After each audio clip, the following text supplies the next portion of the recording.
ધોરાજીના પૂર્વ ધારાસભ્યએ આરોગ્ય મંત્રીને પત્ર લખ્યો। ધોરાજી સિવિલમાં બાળ રોગ નિષ્ણાત ડોક્ટરની નિમણૂકની માંગ કરવામાં આવી। ધોરાજી સિવિલમાં એક પણ બાળ રોગ નિષ્ણાત ડોક્ટર ન હોવાનો ઉલ્લેખ કરાયો। બાળ રોગ નિષ્ણાત ડોક્ટરની નિમણૂક ન થાય તો આંદોલનની ચીમકી ઉચ્ચારી।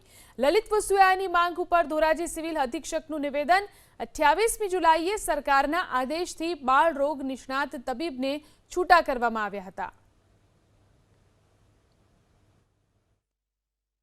आवड़ी मोटी सरकारी होस्पिटल में अनेक वखत रजूआतो करवा छतां पण बाळ रोग निष्णात डॉक्टरों की निमणूक करवामां नथी आवती।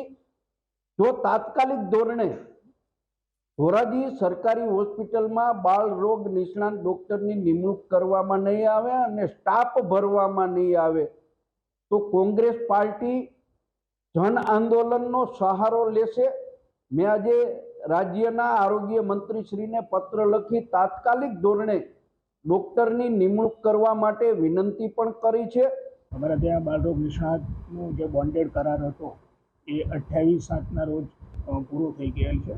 त्यारबाद अमे सरकारश्रीमां रजूआत पण करेल छे अने दर मंगळ अने गुरु डेप्युटेशनना धोरणे जेतपुर एसडीएचमांथी प्रतिनियुक्त आवे छे।